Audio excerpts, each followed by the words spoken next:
Chief Reverend Venerable Dr. K. Sri Dhammananda, Nayaka Mahathira, Venerable Kain, and Board of Santavana Forest Heritage Dwaran, Venerable Bhikkhus and Bhikkhunis, Organizing Chairman Mr. Ui Siok Tong, Mr. Lim Yoki, Chairman of KK Zeying Buddhism Research Society, Mr. Ng Kim Ching, Chairman of Santavana Forest Heritage Dwaran, Dhamma brothers and sisters, friends, ladies and gentlemen.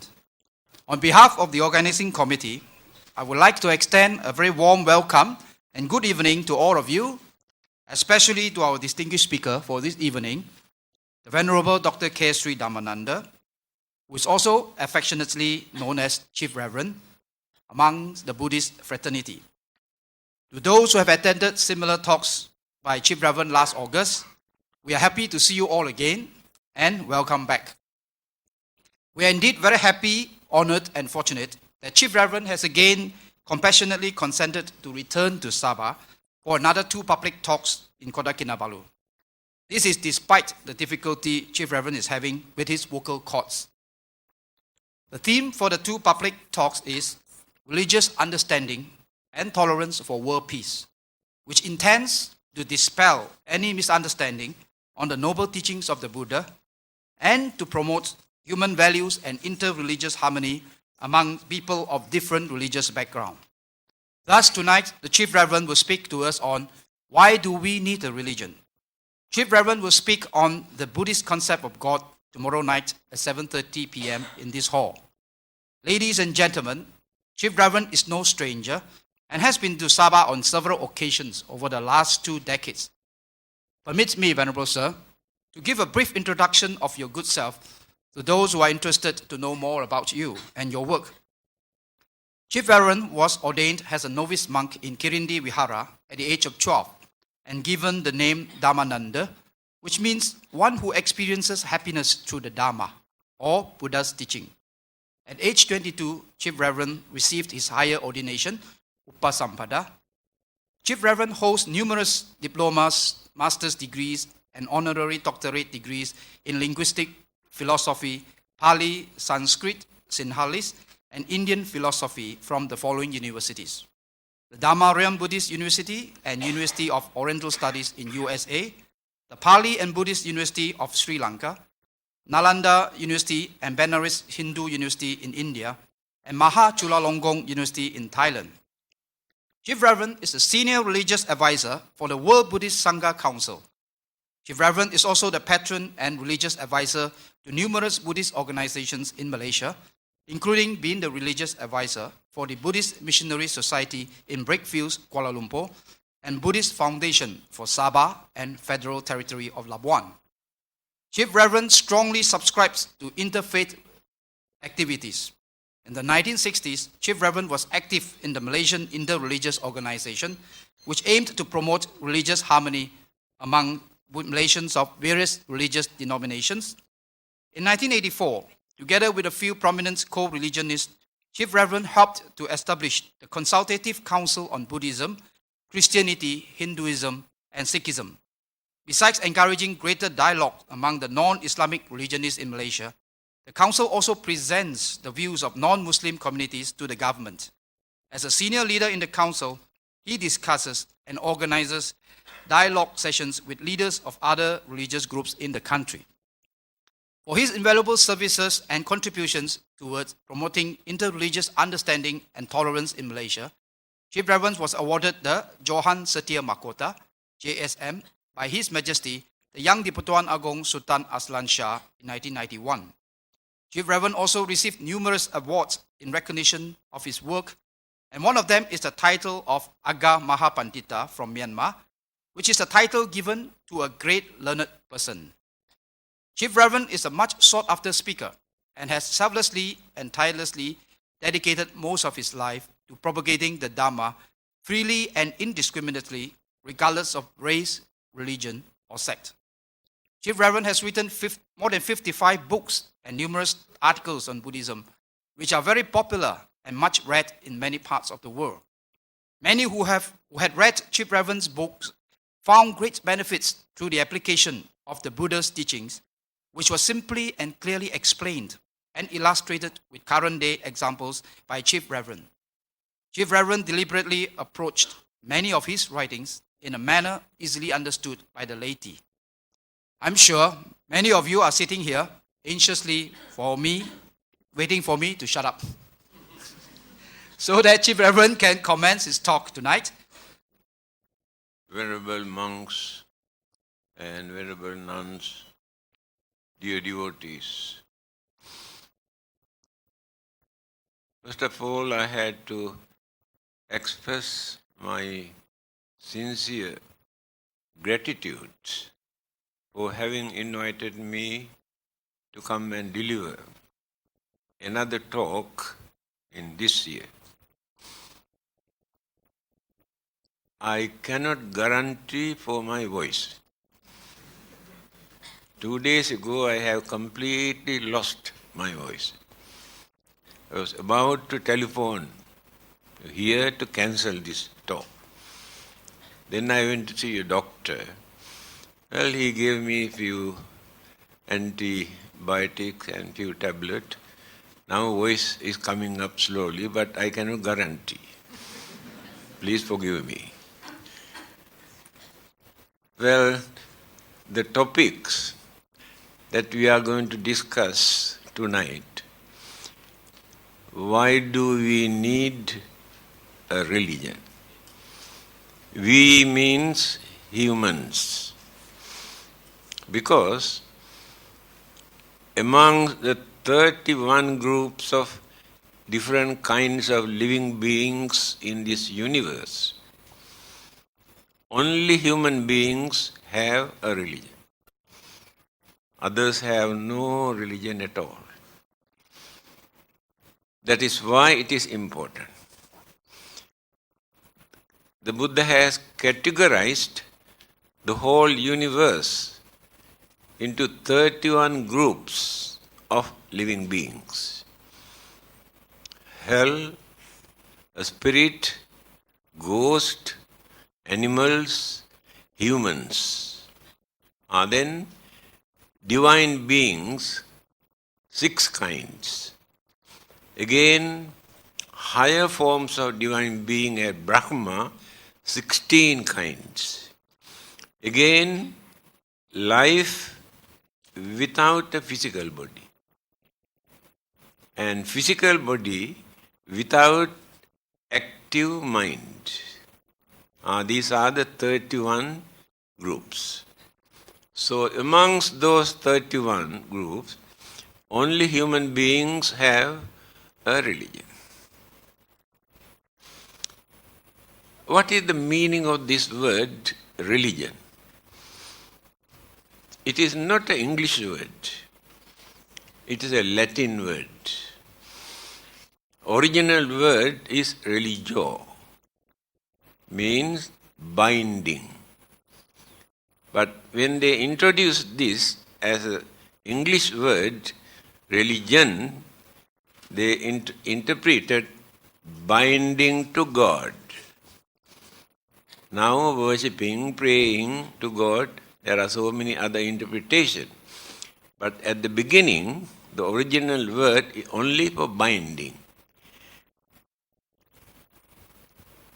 The word religion and Buddhism. People always ask, is Buddhism a religion? If the meaning of that word, binding to God, then we cannot say Buddhism is not a religion. If they can interpret in this way, religion means a noble way of life for people to find out their final salvation, then we can accept Buddhism also as a religion. The word used by the Buddha is dharma, not religion. Of course, Buddha did not speak English. He used the word dharma. That word is very meaningful. better than the word English, the religion. He said, Pāturahosi magadhesu pubbe dhammo asuddho samalehi chintito. After gaining his enlightenment, he said like this. This dharma that I understood is not a new dharma or not a new religion. This dharma existed long ago, but people have misinterpreted, polluted, forgotten. Therefore, the dharma is not existing in a human's mind. Dharma exists, but not existing in the human's mind. That is why the Buddhas will appear from time to time to reveal, to remind humane qualities, human values, human intelligence, and how to practice a religion with human dignity, without becoming slaves either to God or to Buddha or religion. So he introduced a noble way of life as dharma or as religion for us to practice without suffering in the name of our religion, without torturing physical body because of our religion, and without enslaving to the sensual pleasure in this world, but by maintaining the dignity, by giving due credit to our intelligence. That is Buddhism.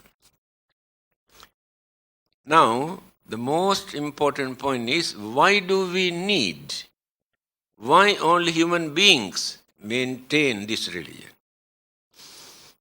Because of human intelligence. This intelligence we cannot find in any other living beings. Hell, spirit, ghost, animals, and devas, brahmas, so-called divine beings also do not have this human intelligence. That is why only a human being can become a Buddha. A God cannot become a Buddha. That intelligence is not there. When human beings developed, cultivate, purified the mind, then gain the enlightenment, it is called Buddhahood. Only human beings can do that. Human mind is very advanced. It has taken, according to scientific discoveries, more than 4 million years to develop this human mind up to this extent and the formations of physical body in this manner. They say at least 4 million years. Therefore, the belief that people maintain human life is created by God at once is rejected by the intellectuals. Recently, Pope John is the living God on this earth for Catholics. He made an announcement. It appeared in the State Times. I got the paper cutting. He said, human beings were not created by the God. Who says? Pope. They come into existence due to gradual development of evolution. When the theory of evolution, Charles Darwin, introduced this evolution, they had a very big battle for nearly 100 years not to accept this evolution. Finally, they came to know. Intellectuals all over the world accepted that it is true. That is why Pope had to announce human beings were not created by a God. They come into existence due to evolution. So, the intelligence that we maintain today is so advanced. One man's mind is strong enough to destroy the whole world today. There is no another living beings who can do that.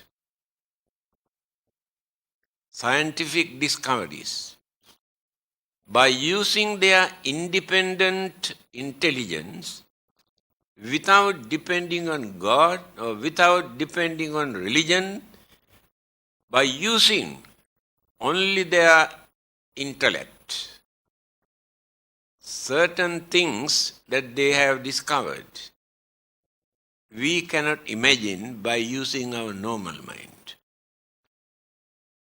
The nuclear weapons that they have discovered and produced, they say, all those nuclear weapons produced by these people, if dumped together and blast at once, within half an hour, the whole world turned into ashes. Whose work is done? Human mind. Not only that, moon also will be affected. This is the danger of the human mind if it is not diverted, guided, trained properly. Albert Einstein, very highly intellectual scientist, everybody respect him. He made two statements. Science without religion is blind. Religion without science is lame or crippled. Science without religion, they developed and developed, nobody to guide them. Finally, they produce atom bomb, now nuclear weapons, completely can ruin the whole world. Human intelligence that they misused and abused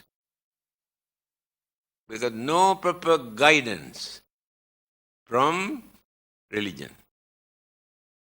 On the other hand, religion without science, he says, lame, not active.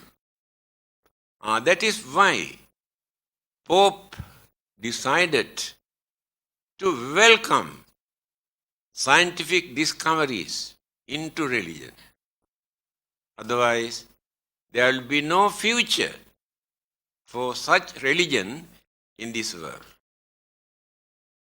Again, Albert Einstein says, according to our scientific education, in time to come, if religion is needed, only Buddhism can stand. He was not a Buddhist. He has no religions. But by using his intelligence, he said like this. Because religions depend or based on belief. But science, they discover through experiment. No belief there. So the belief that people maintain according to their respective religions will be affected very badly because of scientific discoveries. Now in the West, nearly 50% dropped. They are not Christians anymore, 50%. Every Western country. Many of them remain as free thinkers. Some of them approach Buddhism. In England, Buddhism is the second religion in that country. There are 400 Buddhist centers in England. There are 2,000 Buddhist centers in America. Fast growing religion. Why? The religion that appealed to intellectuals' mind who have developed their scientific knowledge. There is nothing for them to disagree with the teachings of the Buddha according to their discoveries. So far they could not utter even one word against the teachings of the Buddha. Scientific. So, why religion is needed? Human beings can become the most cruel, the most wicked, the most cunning, the most selfish living being in this universe. Others cannot develop those mental attitudes up to such extent. On the other hand, only human beings can cultivate sympathy, kindness, compassion, honesty, patience, tolerance, harmony, unity, understanding. Religion is important to cultivate these good qualities in that human mind. Otherwise, religion does not mean, or the purpose of religion is not for us to worship and pray and to perform all these rites and rituals and ceremonies and burning all sort of things in the name of religion. There is no religion there. We cannot say those who pray so many times a day are religious people. We cannot say those who spend millions of dollars for rites and rituals in the name of religion that they are religious people. From the Buddhist point of view, when the Buddha was about to pass away, so many people assembled with flowers to offer and pay respect. The disciple, Venerable Ananda, advised them not to come and disturb the Buddha at this moment. The Buddha overheard, then asked Ananda, why? What is happening? Then he told, there are so many people who are waiting to come and offer flowers and pay respect to you, having heard that you are going to pass away. You know what the Buddha said? Ask them to go back. They cannot pay respect to the Buddha by offering flowers and by worshipping. Ask them to go back and practice at least one of the advices given by the Buddha. Then they really respect the Buddha. Now here you can understand who the Buddha is. He never asked anybody to come and pray and worship. Never. One of the disciples every day come in front of the Buddha and watching, just like watching televisions. So the Buddha asks, his name is Vakkali. Vakkali, what are you doing here? Then he said, Venerable Sir, when I look at your serenity, features, complexion, gives me a lot of happiness. Then what the Buddha says in his own language? Kinte vakkali imina putikayena duggandhena sarirena. Vakkali, by watching this dirty, filthy, impermanent physical body, what do you gain? Nothing. You entertain your emotion. You never gain knowledge or understanding or purity just because you enjoy by entertaining your emotion. Then he said, Yo dhammang passati, so mang passati. One who sees the dharma taught by me, through this dharma, they can see the Buddha. Not through the physical body. Physical body is not the Buddha. There is no difference whatsoever. Your physical body and my physical body and the physical body of the Buddha. There is no difference. Enlightenment is not in the physical body. That is why he said, by watching this body, what do you gain? But if we can understand what the Buddha taught, then you can see the real Buddha in your mind. You create the real Buddha in your mind. Therefore, don't depend on this physical body. So he did not encourage even to respect, to worship his physical body. So, the main purpose is to cultivate, to develop, to purify the mind. Not worshipping and praying and performing all sort of rite and rituals. One day, when the Buddha was going somewhere, he met a Brahmin. Brahmin means Brahmana. Hindu priests and teachers, and they are the high caste people in India. He met the Buddha.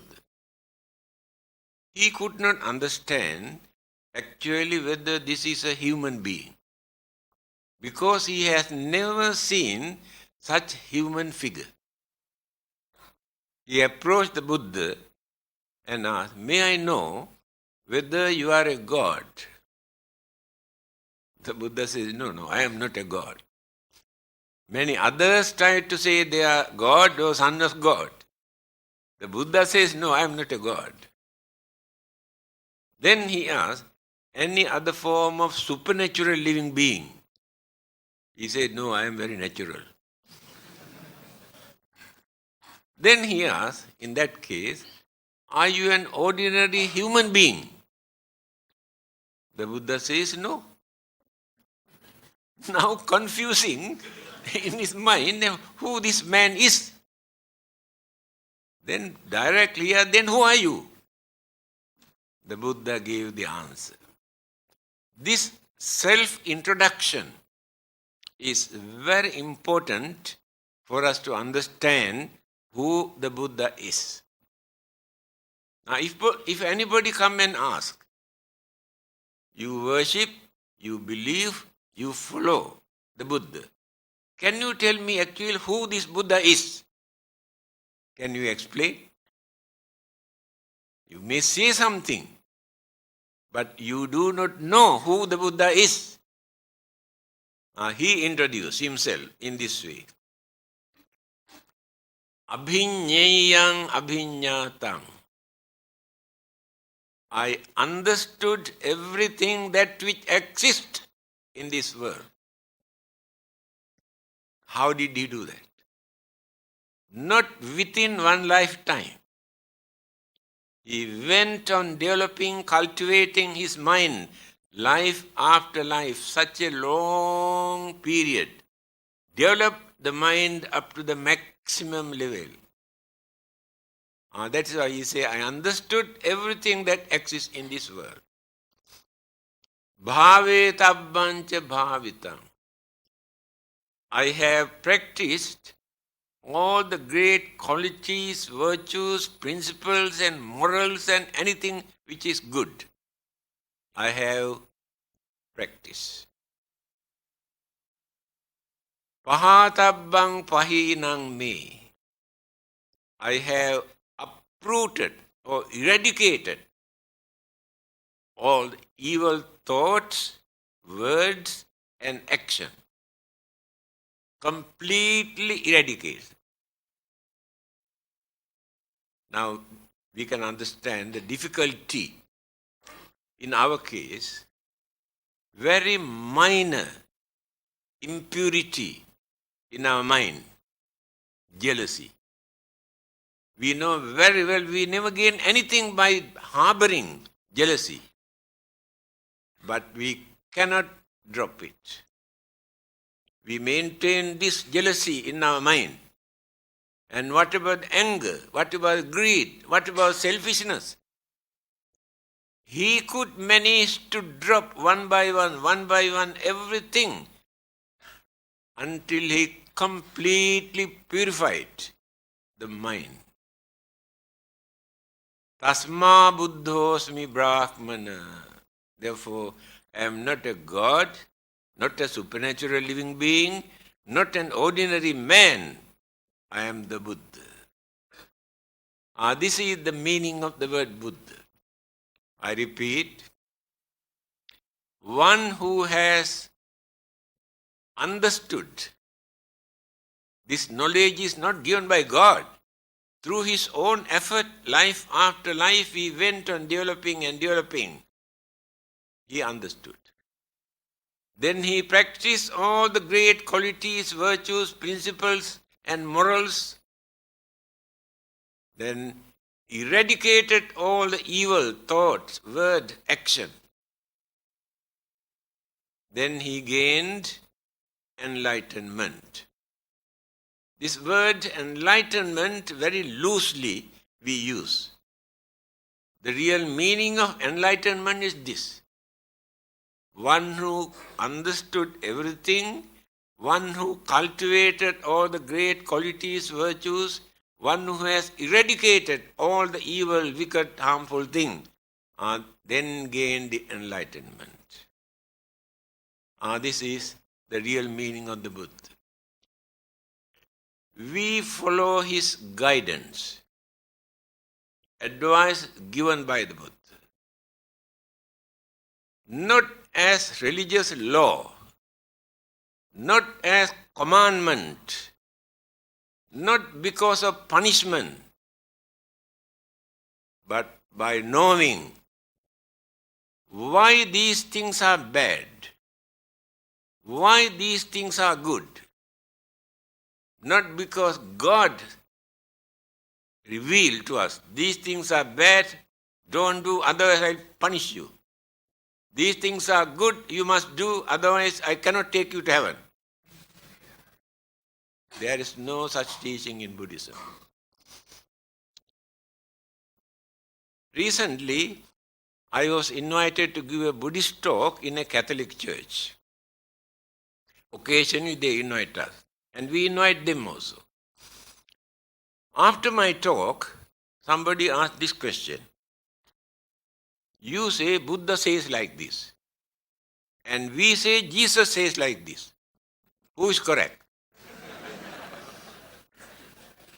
Then I told him, my dear friend, you can forget your Jesus.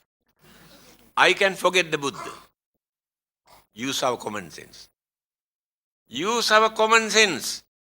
Then we can understand who is right, who is wrong, what is right, what is wrong. Example. The Buddha says we should not steal. Jesus says, thou shalt not steal. Do you think without Buddha, without Jesus, we cannot understand that stealing is bad? Why do not you depend on them to understand that it is bad? That is the Buddha's way of teaching. Through your own experience, through your understanding, you will come to know why it is bad. Example, he says, I advise you not to kill, not to destroy other living beings. If you cannot understand why it is bad, then when another person come and try to kill you, how do you feel? That experience is enough for you to understand why it is bad. Not necessary to say, Buddha says we should not kill. God says we should not kill. That is children's language. Understanding people, when maturity is there in our mind, sense of reasoning we had to develop. Many religions do not allow people to use their sense of reasoning. You have no argument. This is given by the God. Whether you like or not, whether you can understand or not, your duty is to accept it. Nothing to think. Must accept. What the Buddha says. Don't accept anything what I said. Thinking Buddha is a great man. You never learn anything. You depend on Buddha, but you never learn anything. You have to think, you have to use your sense of reasoning, then you can understand. We have a thinking mind. Why we are called Manushya? Do you know the meaning? We, human beings, are called Manushya in so many languages. It's a Sanskrit word. Very meaningful word. Mana means mind. Manusya means one who can raise, develop, cultivate that mind. That living being is called Manushya. But other living beings, they too have a mind for their survival. They can use their mind to find out their food, their shelter, to protect their life and little bit of sensual pleasure. They cannot extend their mind further. Limited only for these people. It is mentioned very clearly in Sanskrit language. Ahara nidra bhaya maitunancha samanya metat pasubhir narana. Eating, sleeping, self-protection, and what you call sexual pleasure. These four things are common to every living being in this world. Whether the big or small makes no difference. Every creature, tiniest creature, also experience eating, sleeping or relaxing, or fighting to protect their life and sexual pleasure. If human beings also spend their life only for these four things, is there any difference between humans and animals? We think we are superior, we are more advanced, we are so intelligent. Have we got anything to prove that we are higher than animals? Yes, there is something. We have something which they haven't got. Dharmo hite sang adhiko visesa. Just now I mentioned. We have dharma. Now we say religion. This we can find only human's mind, not in others' mind. This is extraordinary characteristic that human beings have. But our greed, our selfishness, our cunningness completely spoiled our intelligence. They dominate our mind, then we forget we are humans. Humane qualities, human values, human intelligence surrender. When greed, selfishness, hatred appear in the mind. Again, there is another point. Amongst those 31 group of living beings, only human beings tell lies. Yes. Others do not know how to tell lies. That is cunningness. How much this cunningness is developed in our mind to twist and turn. I can tell you a very simple story, but not very pleasant one. Please forgive me. A very young housewife, in the kitchen, there was a young boy also in that house. This young wife and this young boy were kissing in the kitchen. Husband saw this. Came and asked, "What are you doing?" At once this lady says, "Do you know, every day I keep some durian here in this bottle. I can see 2-3 pieces are missing every day. When I ask this boy whether he take, he say no. Today I want to smell his mouth." Can you imagine? Only 1 second to create that story. This is the nature of the human mind. Is there anybody else who can do that in this world? See how clever we are. So, we can twist and turn our mind and can tell lies. It is mentioned, when the Buddha, as a bodhisattva, before gaining enlightenment, he is called bodhisattva.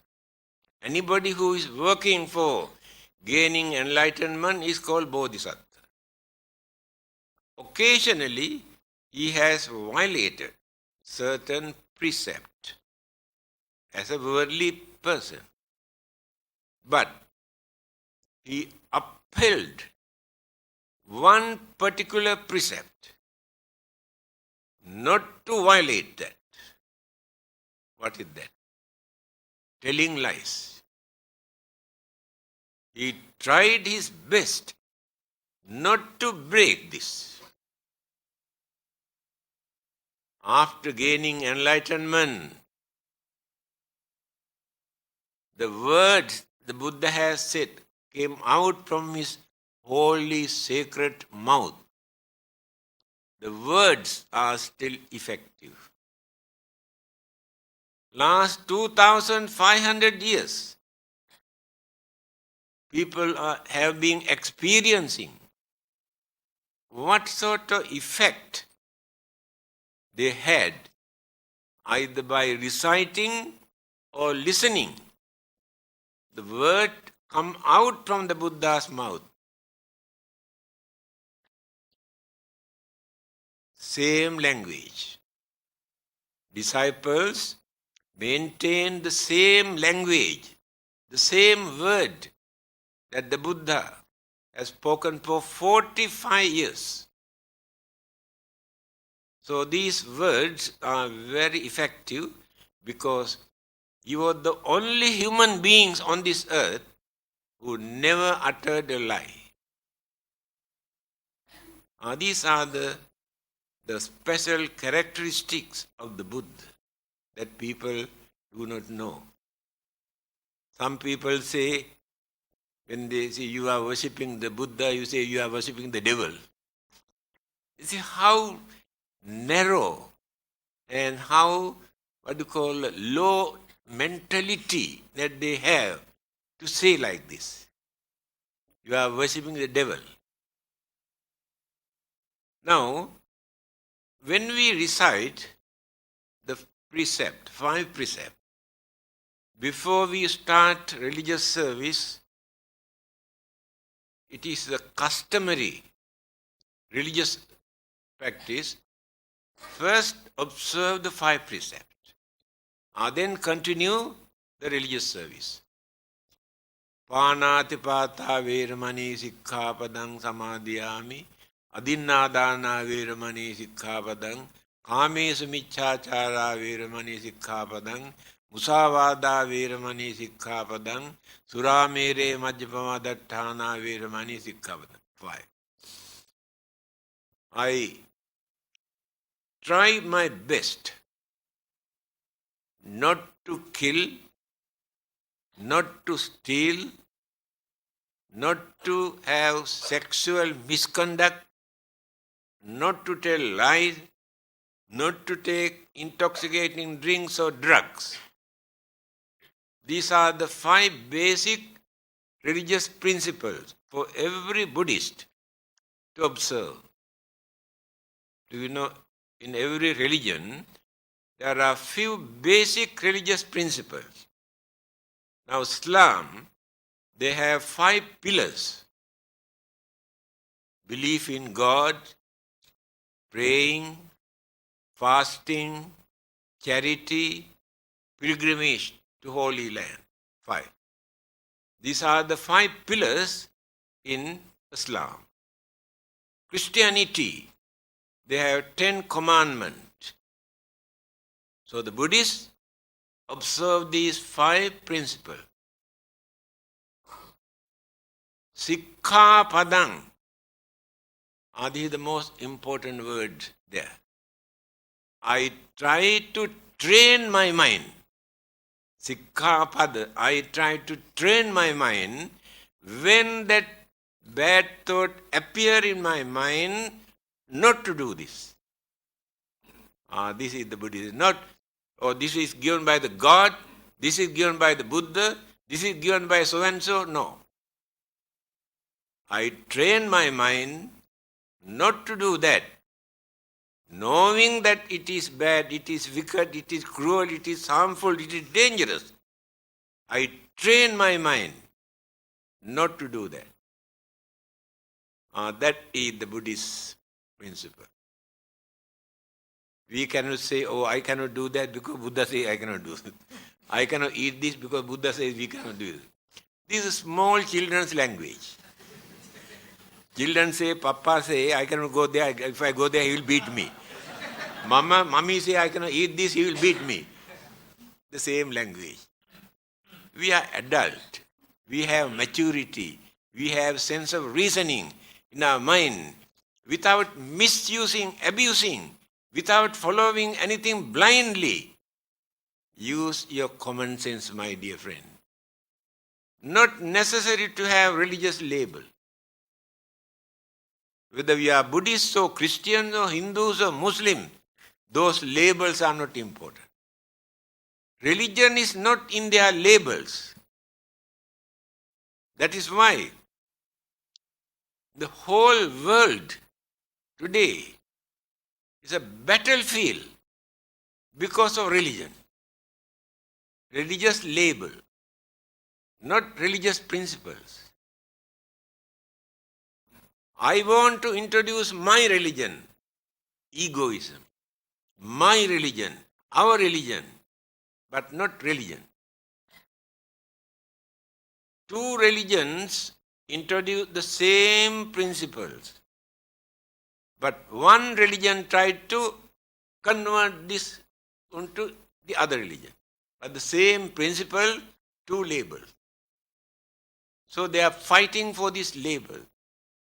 They bring religion into the battlefield to justify, oh, it is our religion.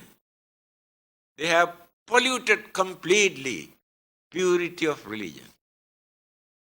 They try to show worshipping, praying so many times a day they are religious. But their cruelty, anger, jealousy, grudge and ill will, enmity, all the evil forces are boiling in their mind. Where is religion? What is the purpose of religion? Religion is for us to train our mind to live peacefully, without harming, without disturbing, developing our harmony, understanding, and without violating the environment for others to suffer. If these qualities are not in our religion, there's no point of following any religion. Now there are free thinkers. They never say they are Buddhists or Christians or Muslims or Hindus, no label. But do you think they behave as barbarians? If you observe very carefully, some of them are far better than those so-called religious people who claim they belong to this religion or that religion. By knowing certain things are bad, immoral, harmful, they try not to do. That is understanding. Not because of God, not because of punishment, not because of hell, knowing these things are wrong. Again, they do lot of services for the well-being of others, to release others' sufferings and troubles and problems and difficulties without expecting any reward from God. They have no heaven, no God, no hell, no rebirth, no karma, no soul, nothing. But they live as human beings. So they keep away from bad things. They do lot of good things without using any religious label. Why? Although they do not use any religious labels, they practice religious principles. Without them, we belong to this religion.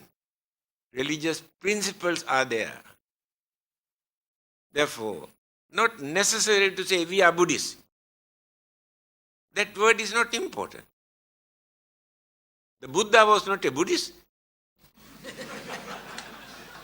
Jesus was not a Christian. We have given this label for them.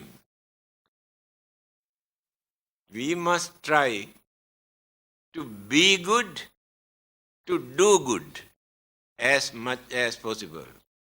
Then we are very good religious people. You can give any label. It is immaterial. On the other hand, among the followers of other religions, Christians, Muslims, and Hindus, we have been associating with them. Some of them are better than Buddhists. Their kindness, compassion, honesty, all the good qualities, they have developed quality in their mind. Therefore, we cannot say we Buddhists are the good people, religious people in this world. That is egoism. Try to avoid this. Then we can keep away from hostility, discrimination, to live peacefully with others. Recently I was invited to give a talk at International Islamic University on Buddhism.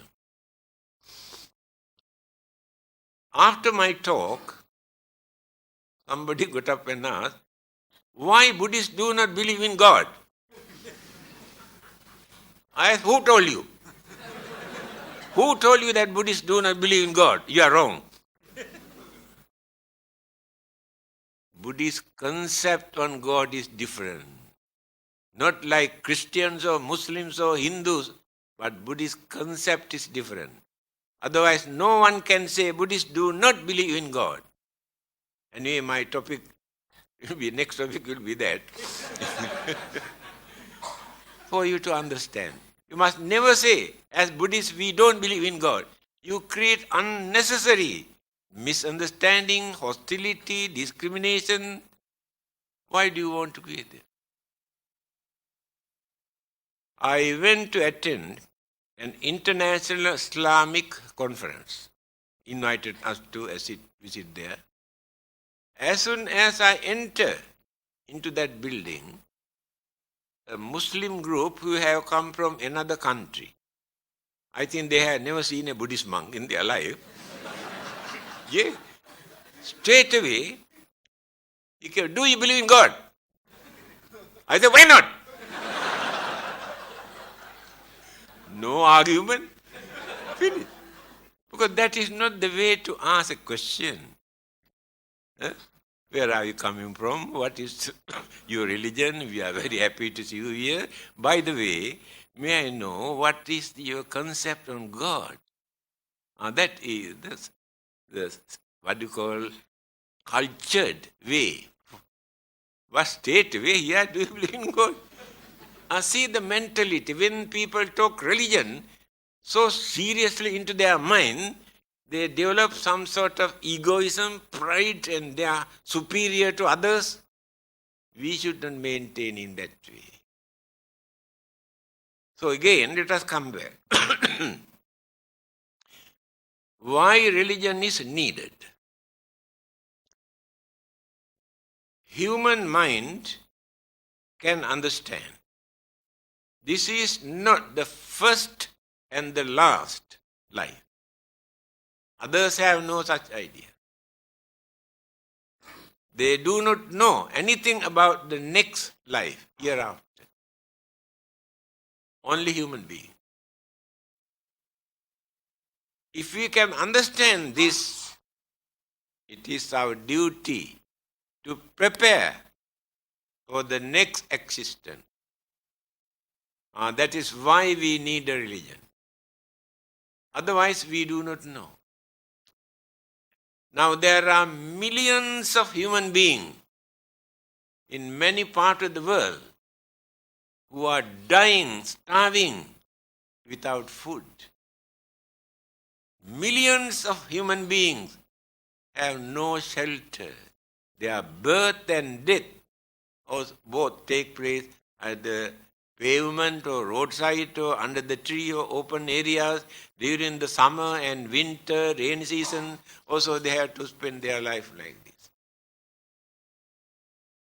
Then who are these human beings?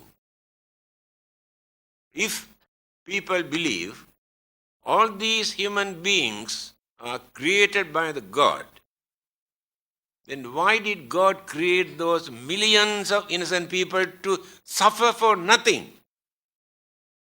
Is there any reason? If He has created, it is not His duty to provide food and clothing and shelter and their requisite. When a father produces few children, he keep quiet without doing anything. Children every day must come and kneel down, Father, we want food. Father, we want clothing. Father, we want our books. Is that the way? Is that the duty of the father? Then who created them to suffer like this for nothing? Nobody created them. This is a living example for us. Compare our way of life and their way of life. How fortunate we are and how unfortunate they are. All are human beings. What is the cause? No doubt, they had little bit of good karma to be born as humans. But they have not accumulated enough good karma for them to experience in their next existence. That is the good lesson for all of us. Now we are experiencing good effect of our good karma. Yes, definitely. When you compare with others who suffer. Again we are paying for what we have done, certain bad thing. In simple language, says like this. We are the result of what we were. We will be the result of what we are. Children also can understand this. Remember this. We are the result of what we were. If we are fortunate, that means we have definitely had some good deeds, meritorious deeds during our last birth. That is why we are experiencing, leading a peaceful, happy life. If our lives are miserable, they are the result of what we were. We have done certain bad, wicked, cruel things during the previous birth. We are paying for that. We will be the result. If anything happens after our death, that is also natural. Not created by God or the Buddha or anybody else. It is natural. Setting sun here this evening become the rising sun in another country. Exactly like this. When the life is departed from here, come into existence somewhere else according to our karmic energy. Nobody to handle that.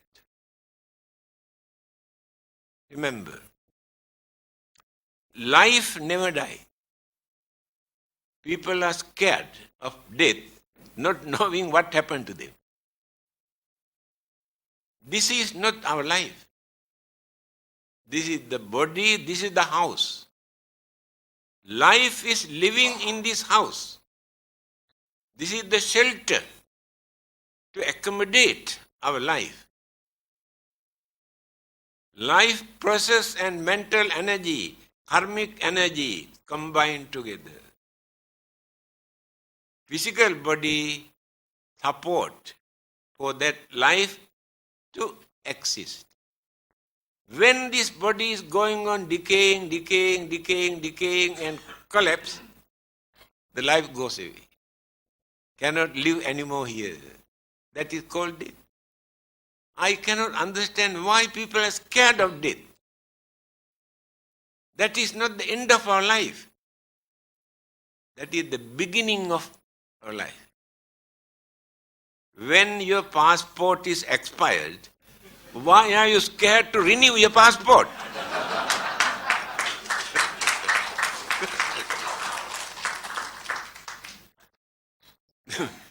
Please remember, life never dies. There is nothing to die in life. It is an energy. Just now I mentioned life can exist in a certain world system without a physical body. We cannot understand that. But here in this part of the universe, life cannot exist without shelter. This is the shelter. So this shelter decay and collapse. So while we are living here, we have 4 elements here. This heat and what you call motion, solidity, fluidity. 4 elements are here. Then the mental energy, 4 kinds of mental energies. combined together. Then the life started to function. After our death, two elements also immediately disappear. No heat, no wind, no breathing, no temperature. Disappear. Now remains only two elements here. If keep this for some time, fluid also disappear. There remain only solidity, bones. When you bury this, say after 75 years, dig and see nothing. Only earth. Four elements absorb into the same element again. Then, when the life formation started in the mother's womb, these elements, cosmic energies, all those things support, combine, work together to build up. That is life. By knowing this, it is our duty to prepare while we are living here. If we depart from here without carrying anything in our hand for us to maintain our life, then the life becomes very miserable. Here in this part of the world, actually we are very fortunate because there is a saying of the Buddha in Mangala Sutra, Patirupa desa vasocha pubbecha kata punyata. Those who have done some meritorious deeds during their previous birth, they get the chance to be born in certain countries, certain places where they can maintain their life without facing so many troubles and problems and calamities and violence and disturbances. How fortunate we are. In certain countries, earthquake, volcanic eruption, millions of people dying and become, running here and there and searching. Then 2 years ago in North Korea, 2 millions died without food. Go to certain other countries.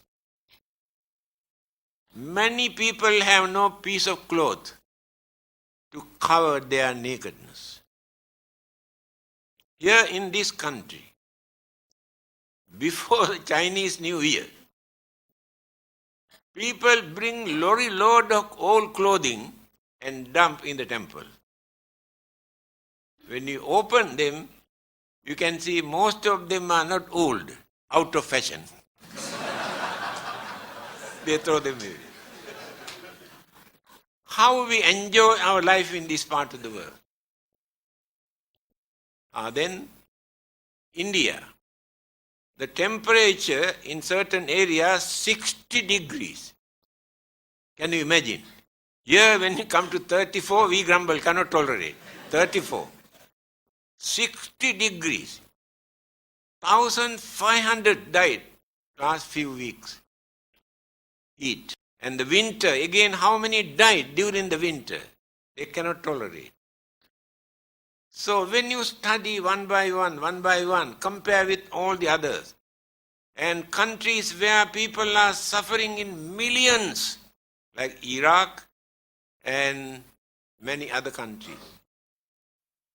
Violence, bloodshed, now still no food, no water, no light, no house, no job, nothing. 24 millions human beings in Iraq suffering. Compare our way of life, how fortunate we are. That is why the Buddha says, Those who have done some meritorious deeds in their life, they get the chance to be born in certain countries where they can lead their lives peacefully. Only religion can tell us this. Scientists do not know anything about this.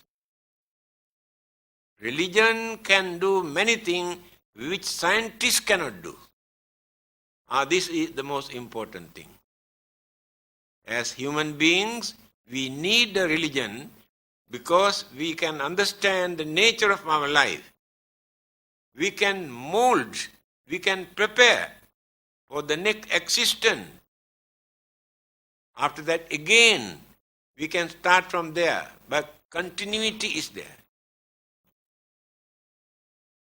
When you develop your knowledge, understanding, and the virtues and principles and morals, this will become your habit, your nature. After death, all these good qualities continue. Mental energy and the life process are absorbed into this. Therefore, it is not actually new life, next one. Only elements and cosmic energies come and combine. But all the ingredients we have taken from here. Mental energy, life process, we carry from here. The Buddha has mentioned this. Viññānaṁ mātukuchismiñ okkamati. When this one is rotten, our consciousness transmit, depart from here. In that consciousness, we have avidya, trusna, karma, upadana, bhava, craving and what you call ignorance and karmic energy and attachment, karma formation, all are in our consciousness. We do not know that. We think only mental energy. That is why this can transmit, this one depart from here, will be landed in a place according to our karmic energy. Karmic energy divert either this way or this way or this way. By knowing this through our religion or from any religion, this is not the first and the last. We must prepare. We cannot carry our property, what we have accumulated within this lifetime. Artha gruhe nivurtante smasane mitra bandhava. Everything what we have collected during our lifetime, we had to drop here, cannot carry anything with us. A very rich man who strongly believes that if people put anything into his coffin, he will get it back in the next life. Still there are some people. Do you know, during the Chinese funeral, I have seen, when the undertakers are going to close the coffin, they ask the family members to look at the wall, this side. Don't look at. Do you know the secret? Those days, they used to put many valuable things into the coffin. When they are watching the wall, they take out and put everything here and there. Still you believe this. Still you are watching the wall. So, what happened? Very rich man who strongly believed that he can get back many things in the next life, he has given 100,000 to his doctor, 100,000 to his priest, I don't know which religion, and 100,000 to his lawyer. Asked them to put this money into the coffin in front of others. So this man is dead. 3 of them also came. Then the doctor, yes, no doubt he has given me 100,000. He has not settled my medical bills. I have taken 25,000 and the balance he put in the coffin. Then the priest came. Yes, he has given 100,000. Do you know the place of worship in our, I cannot see church or temple, I cannot use the word, the leaking, I spent 30,000 to repair the roof. The balance I put. Then the lawyer came. You know, lawyers are very honest people.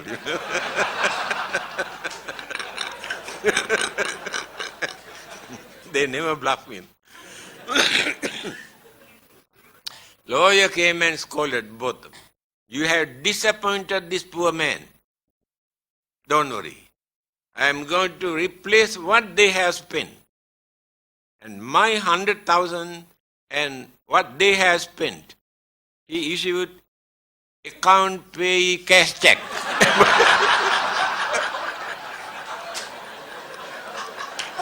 Put it in the coffin.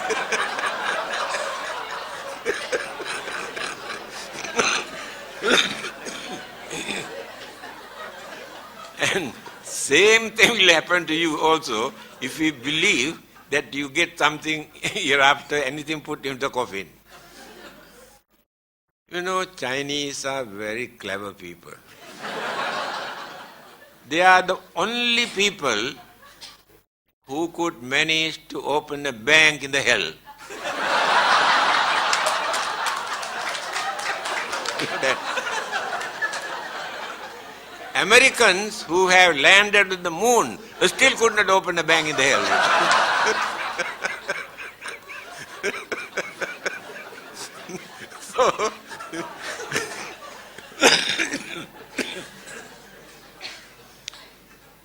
So, my dear friend, Buddhism is to open our mind to understand. Why Chinese wanted to learn Buddhism? Because more than 5,000 years old culture, philosophy they had in China. Ancient culture, human culture on this earth. During Confucius' period, that is only 80 years after the Buddha, Confucius lived. And Lao Tzu 30 years after the Buddha. So they approached Confucius and asked,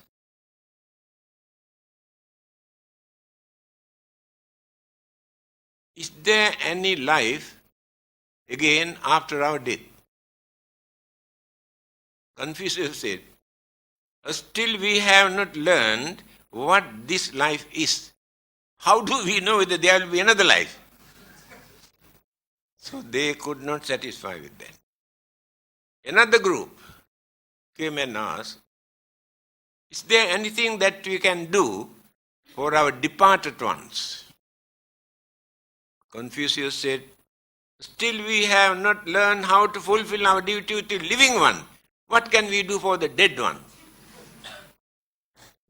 That is why they have decided to go to India. 2,000 years ago, they have taken so much of troubles and pains. Do you know the going from China to India at that time, by crossings and rivers and desert and jungles and such a long period. If 50 people started, maybe 20 people reached there, others died on the way. But they had courage.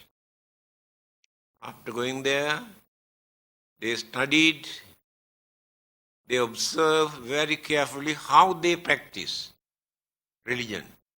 Because there were 3 religions very active. Hinduism, Jainism and Buddhism. Observe very carefully how they practice these 3 religions. Then they noticed to practice Hinduism or Jainism, they must follow Indian tradition, Indian custom, Indian way of life. Otherwise they cannot practice. But to practice Buddhism, it is not necessary to follow Indian tradition. That means Chinese knew it is not necessary for Chinese to become Indians to practice Buddhism. They learned only Buddhism, gone back and introduced without any difficulty in China. Chinese culture and Buddhism combined together. No difficulty. But other religions, no one can practice in this way. Now if you become the follower of another religion tomorrow, there are many things you have to give up. They say, cannot. According to our religion, you cannot eat this, you cannot go there, you cannot do this. But if others come and join into Buddhism, there is nothing to change. If they are not doing any wicked and cruel and immoral things, nothing else for them to change.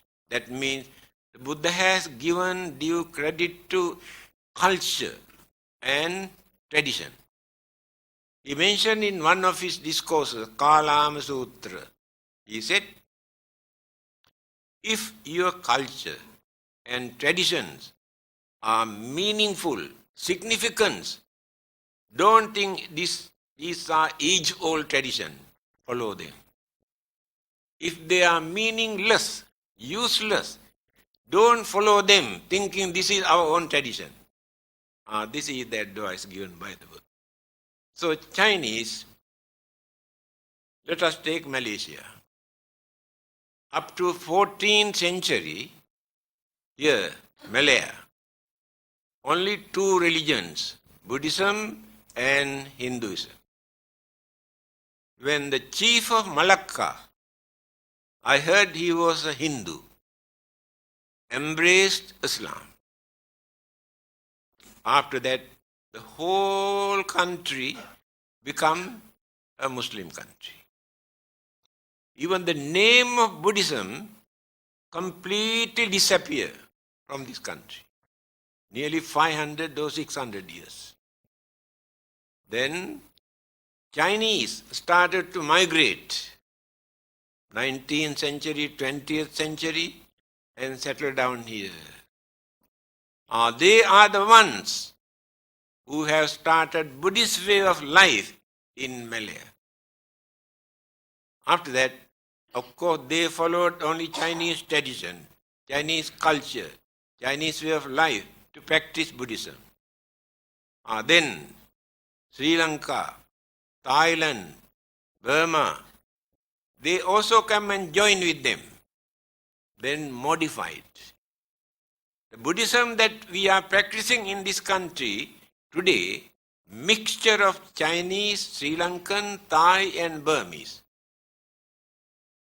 Today 19% the population follow this religion. Second major religion in this country. So,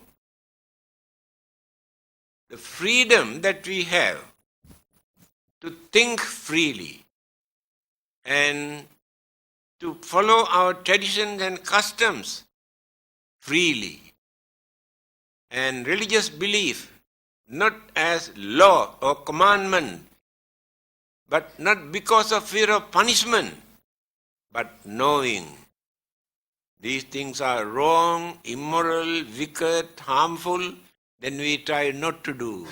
We try our best not to do through our understanding.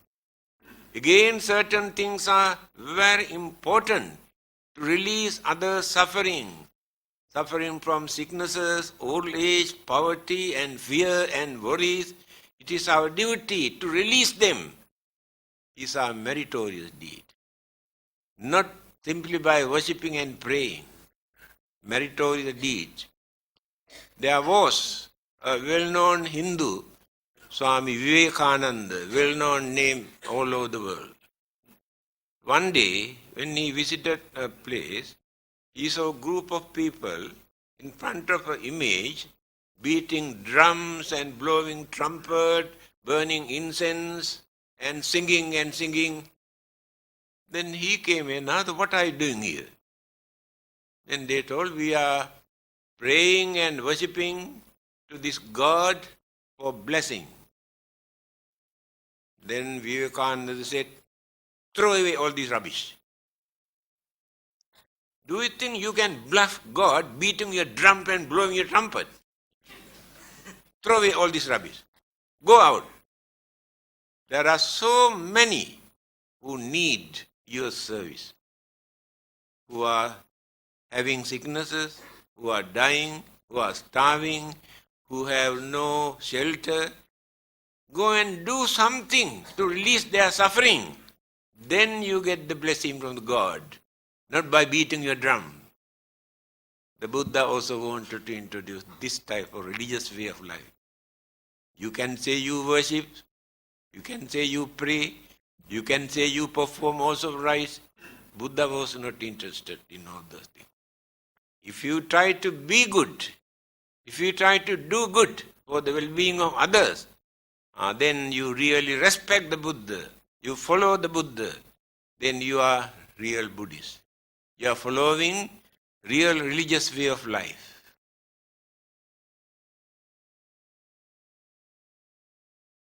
9:10. What time did we start? Good. So why not we allow them to ask some questions? Thank you, Chief Reverend. We shall now open to the floor for questions and answer. Please use the 2 mics provided in the house. Books. Buddhists. They claim themselves as a Buddhist, but in actual fact, the definitions of Buddhist and Taoism, there's a definition on that. And manners and duties, all are there. Therefore, whatever they practice, they cannot do away with them. Deeply penetrated in their mind as Chinese culture. Therefore, there are certain occasions, it's very embarrassing. And the Christian and Muslims ridicule our way of doing certain things, especially Chinese funerals. When they watch what they are doing, they really condemn and bad names. Buddhism get the bad name. But if they can practice these things, this is our Chinese tradition, Chinese custom, not Buddhism. And religious aspect is separate. Then no one can say they are bad Buddhists. Customs and tradition and religion. Later, when their understanding, maturity, experience, knowledge develop, they can minimize, they can reduce as much as possible what they can. That is the only. Otherwise, you cannot throw them away at once, just because of Buddhism. Thank you. From your talk, it gives me the impression that for some system of belief to be classified as a religion, it has to do with after death or the next life. I think all human beings, being intelligent, they also follow a certain style of life or way of life. And just as you say, the free thinkers don't call themselves religious people. They just say they are free thinkers. So for something to be labeled a religion, you probably will say it has to do with the issue of the next life or the afterlife. But even the extent of the human intelligence, as you said in your lecture, and the progress of science, nowadays we have this concept of cloning. One day, in your opinion, if we perfected cloning, do we really need the concept of God? Do we then really need a religion? Since by the technique of cloning, we don't die. I can create one of myself, one of another self. Then what is the place of religion then? Thank you. Good news regarding this cloning and the Buddhist concept on cloning. Then I mentioned there is no reason for us to object, to go against this. Because Buddhism is a religion that which encourages people to use their intelligence, not to interrupt. So next day, this item appeared in the paper. Christianity, no. Islam, no. Hinduism, no. Buddhism, yes. I got so many telephone calls appreciating for making such brave statement. Because our own karma that we have committed, the Buddha says, by using our intelligence, we can overcome the bad effect. This is the nature of intelligence. So when human beings are going to discover certain things through their scientific knowledge, all the other religions objected at the beginning. This is against belief in God. Buddhism is the only religion never discourage. They can, if they misuse by adopting an immoral or wicked method, then Buddhism can stand against them. If they use this intelligence to discover many things that human beings could not discover yet, in time to come, my dear friend, they will discover so many things. Because others object, saying it is not the duty of human being to create some living being, it is the duty of the God. Therefore you cannot create, allow God to create. If they can create, what harm is there? Let them create, let them produce. In time to come, they may produce better one than the one created by the God. Thank you. Can we have the next question? Where is our mind located? Oh. Simple, short. Simple answer is never mind. It's not a joke, actually. People had this belief for a long period that our mind is in our heart. That is how they have created some word, kind-hearted, cruel-hearted. They think that the heart is responsible for this mental attitude. Later, when medical science was so advanced, they realized mind is not located in the heart, it is in our brain. They maintain this belief. Mind is in our brain. When psychologists started to develop by studying the nature of the mind, they come to know mind is not located in the brain. The mind is not located in any particular organs in our body. Mind is just like electricity. When engine and dynamo work together, friction create electricity. But this electricity is not located in the engine or dynamo, not come out from this machine. The friction create electron. Exactly in the same manner, when the heart and the brain work together, mental energy is produced. This energy is spread all over the body, not located in any particular area. The Buddha, he mentioned about the mind. Durangamang, ekacharang, asarirang, guhasayang.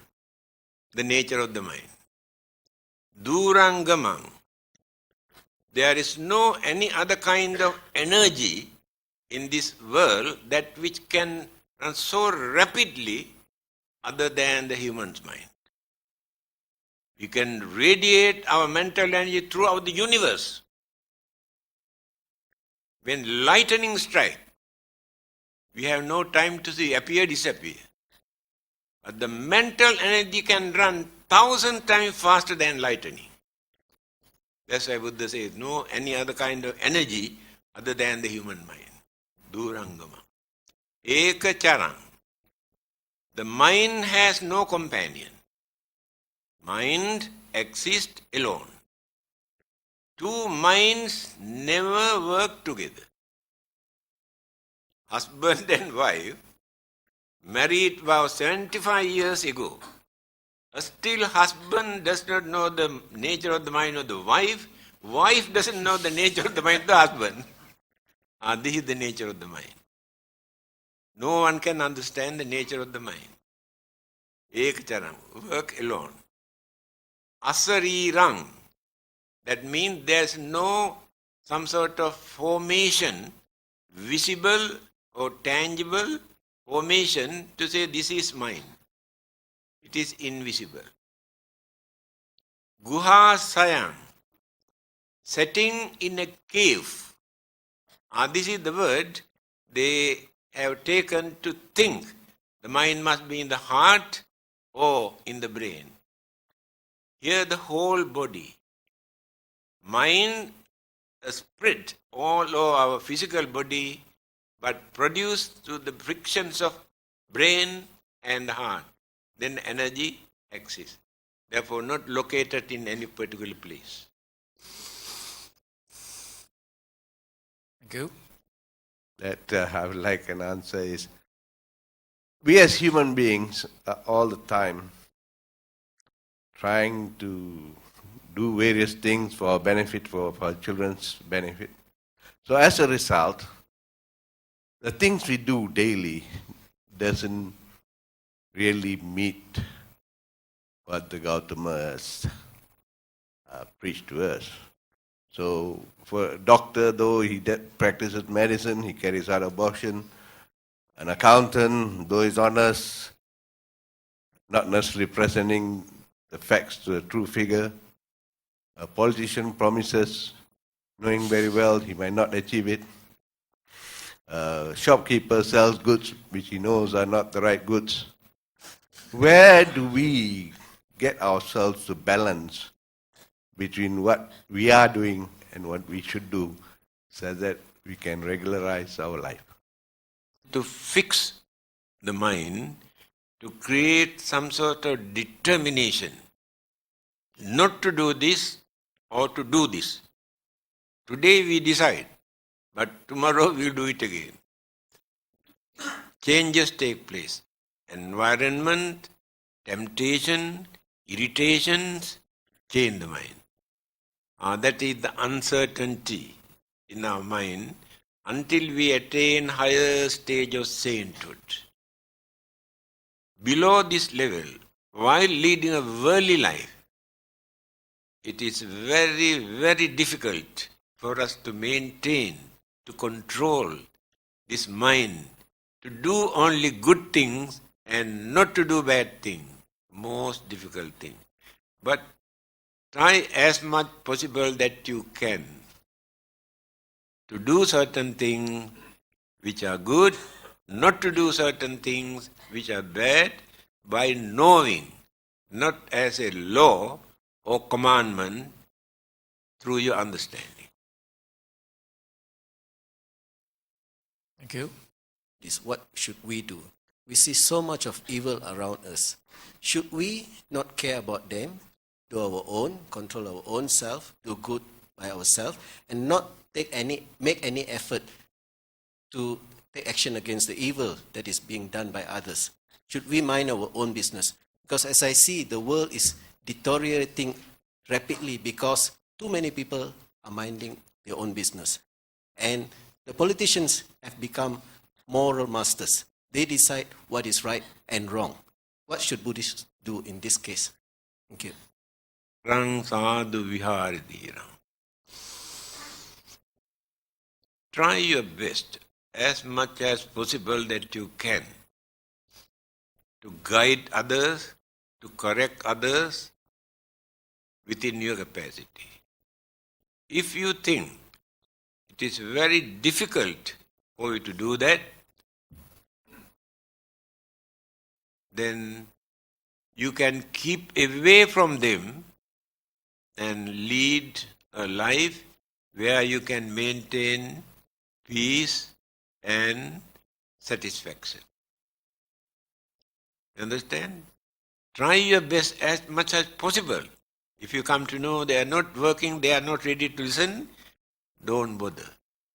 Without harming, without criticizing, without condemning, keep away from them and lead a lonely life, maintaining peace and satisfaction. Thank you. Is the mind, can it relax through meditation? Or can we avoid stress through meditation? Thank you. Meditation. Ayang bhikkhave maggo sattanang visuddhiya.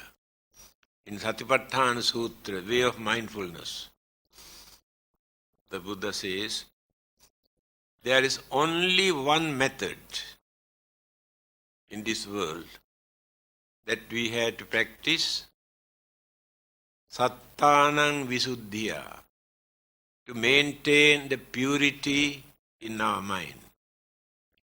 Soka paridvanang samatikkhamaya, to reduce your worries and fear and suspicions in our mind. Dukkha domanassanang atthakhamaya, develop the mind to tolerate physical and mental pain and sufferings and disturbances. Nyayassa adhigamaya, for the attainment of sainthood.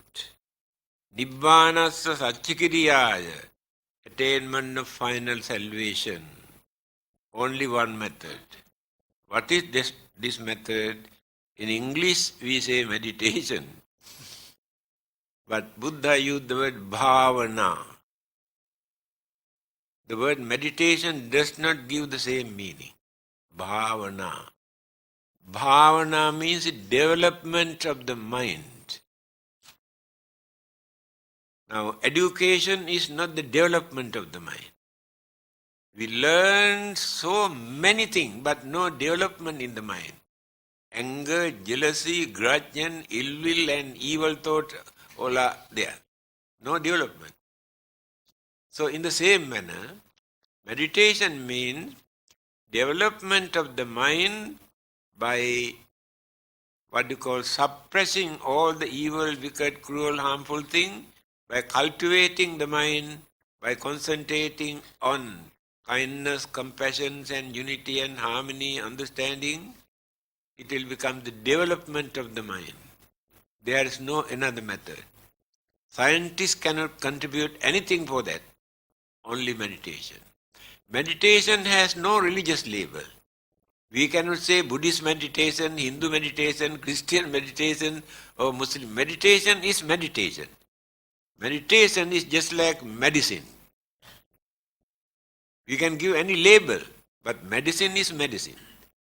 Anyone can practice meditation without any religion. Don't try to glorify. Our method is higher than others. Our vipassana is higher than samatha. Samatha is higher than vipassana.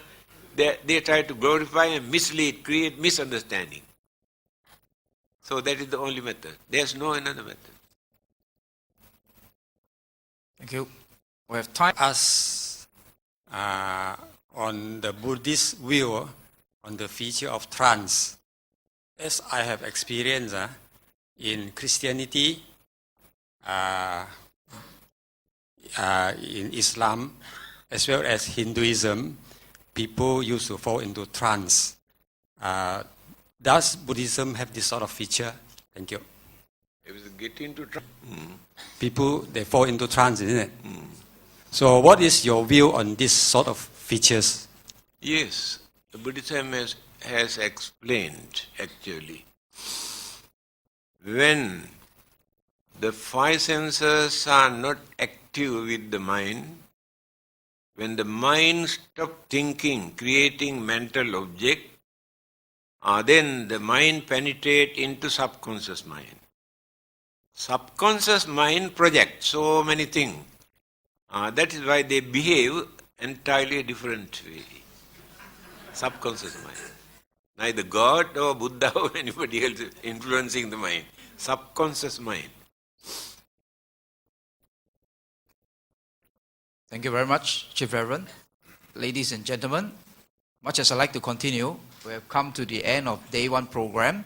Sabbitiyo vivajjantu sabbarogo vinasatu mate bhavatantarayo sukhi dīghāyuko bhava bhavatu sabba mangalang rakkhantu sabba devata sabba buddhanubhavena sada sotti bhavantu te bhavatu sabba mangalang rakkhantu sabba devata Sabbadanam sada sotti bhavantu te bhavatu sabba mangalang rakkhantu sabba devata sabba sanghanubhavena sada sotti bhavantu te tanhakkhayo bhutanam papagga nivarana Parittassanubhavena hantva te samupaddave yandun nimittang avamangalanche yochamanapo sakunassa saddho papaggaho dussupinang akantang buddhanubhavena vinasamentu dhammanubhavena vinasamentu Sanghanubhavena vinasamentu dukkhapatta ca nidukkha bhayapatta ca nibbhaya sokapatta ca nisoka hontu sabbe pipanino sabbe buddha balapatta paccekanam cayang balang arahantanam ca tejena Rakkhaṃ vandāmi sabbaso.